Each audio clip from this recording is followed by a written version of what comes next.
Today's gonna be a little different. I did just come back from an appointment and I had to do an MRI scan. So that was an experience that I would not want to ever go through again. I don't know how many people have had an MRI or scheduled to have, but I really wish they would have told me what is expected during this. They just kind of broke it down like, oh, it takes about 45 minutes.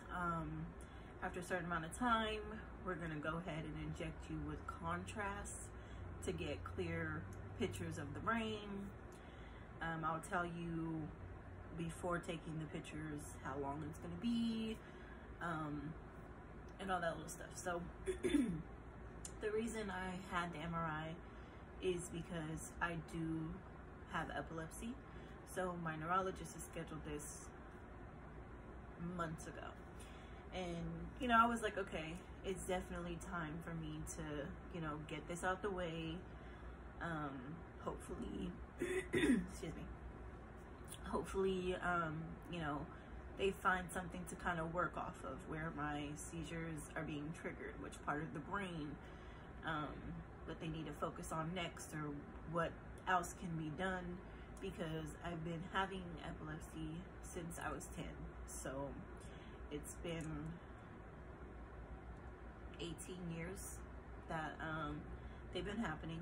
And the time that my doctor scheduled this, they were happening pretty frequently, and the dosage and medication, it just wasn't working. So he did up the dosage and requested for me to get the MRI. So that's what I did.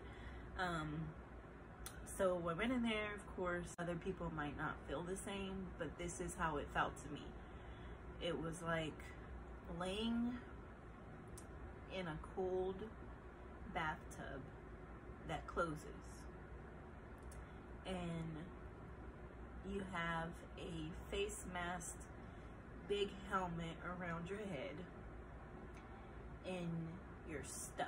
Like, you have to lay there, arms straight, you can't move. Mask, of course, I had to wear my mask, so it was very hard, because when I first was laid down and I got adjusted, they put these pads and earbuds in your ears, so the helmet was very tight, pretty much. It wasn't like my head was squeezing, but it was very secure. And I had the mask above my nose, of course, so I did have to tell her to get me out, because I was like, ooh, all right, I'm definitely gonna have to get used to this. And she was telling me that I can pull my mask down, so I pulled it down so it was just over my mouth. So I tried it again. So I was laying there, and all of a sudden you start to hear like little tapping sounds, like, okay, then it gets louder, and then you start to hear buzzards, like, you know, with games that you get an answer wrong, you start to hear like that buzzard sound. And then you start to hear big thuds, like poundings, and it goes continuously for however many minutes that, or those pictures are gonna take. So she tells me, oh, this one is 3.5 minutes. So that's all I hear as I'm laying there. And you feel every vibration. You feel like your body is like not getting numb, but very weightless.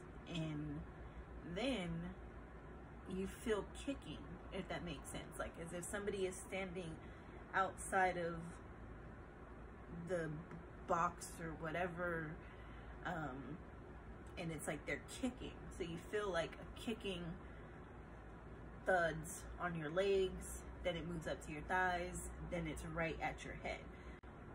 The last few sessions, that's when she was like, okay, I'm gonna go ahead and inject you with the contrast. So I didn't want to move or anything, because she told me to remain still and, you know, don't adjust yourself or anything, blah blah. So she did inject me on my right arm, and I can take a needle, I can take shots, you know, and stuff like that, but I don't know how big, long, or thick this one was, but it hurt like hell.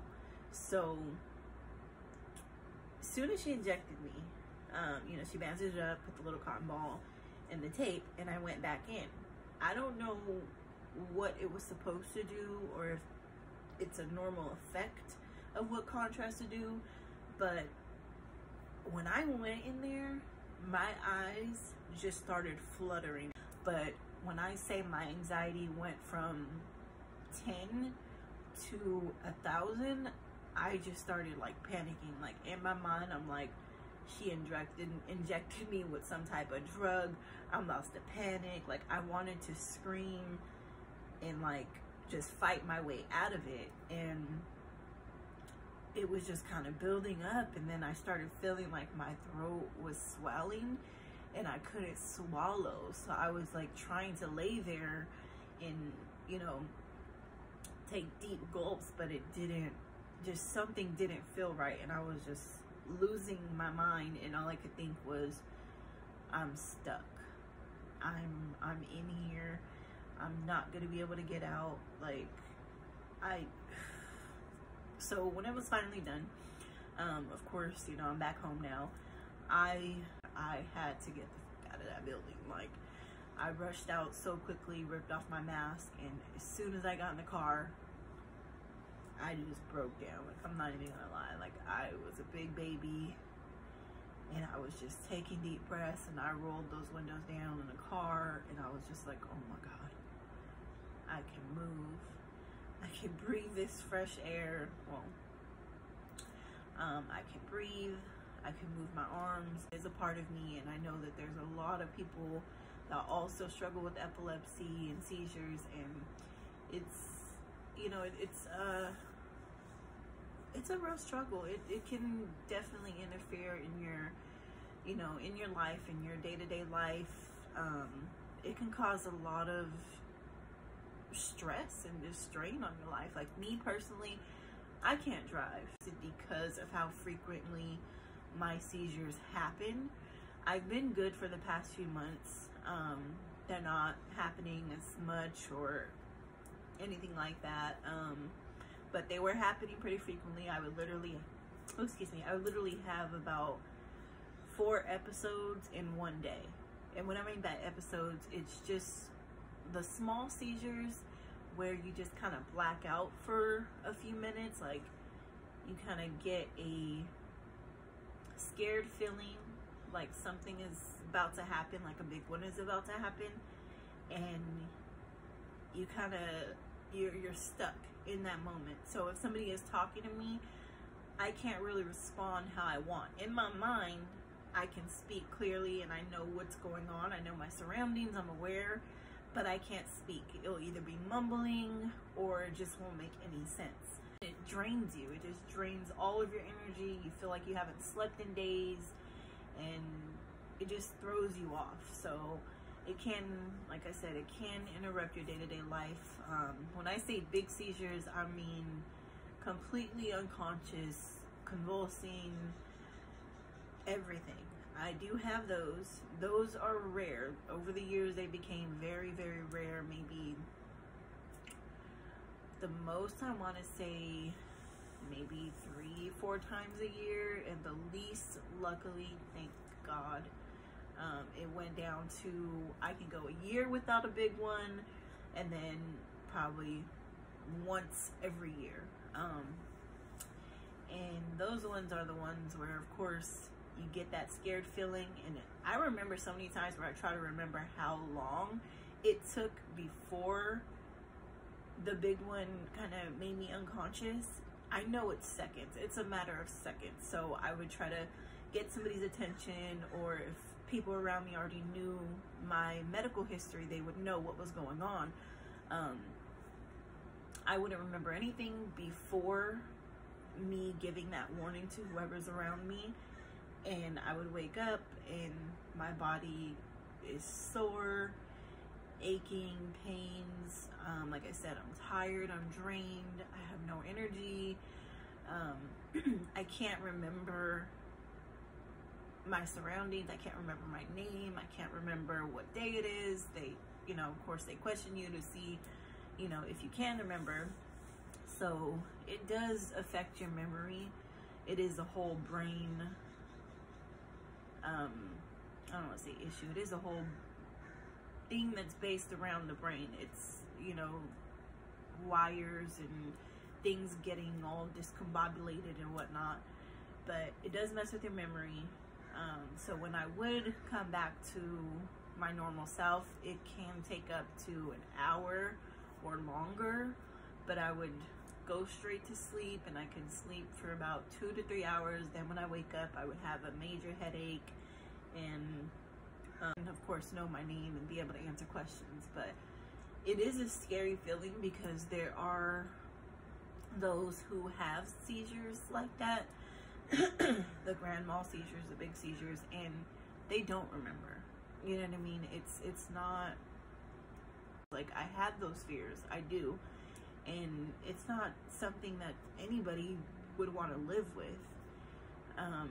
So that was the whole purpose of me getting the MRI. They want to make sure, you know, that they can find what part of the brain is triggering my seizures.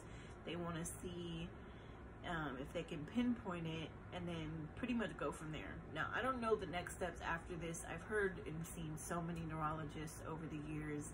Some were saying brain surgery, and once they find the part of the brain that the seizures is triggered from, that they would remove it. Now, that alone screams, hell no. Because it's so many risks. It's so many risks. What if something goes wrong? What if I lose my memory completely? What if I don't wake up? What if they remove the wrong part? How many procedures or surgeries is it gonna take? And it's like, unless you've been through it, one can really only imagine. Like, it's scary. And of course, I don't let all of this anxiety or thoughts kind of take over my life, but they are there. So, you know, when things do happen, or I have episodes, or I have a grand mal seizure, it does interrupt for the moment, because I'm just like, oh my God, it's happening again. I'm very thankful that it hasn't, you know, caused me to lose my memory. I do still work. I do live my day-to-day life. I'm able to, you know, enjoy my life, of course, the best that I possibly can, for the life that I have and what I have to deal with this. But it's so many restrictions at the same time, and it's not easy. It's bound to happen, but I'm definitely staying on top of taking my medications on my day-to-day basis. I'm doing things to not be so stressed, because my life is very stressful. Like, that's just a part of me. Personally, I stress about every and anything. Be the smallest thing, and I'm gonna overthink it and panic and throw out so many worst scenarios. What if this happens, then this, and you know, so I try to steer away from that as much as I can. So that's also why I kind of started the YouTube channel. I wanted to do something that I loved. Yeah, I don't know if this video would be helpful, but I definitely just wanted to kind of get that off my chest and just talk about it.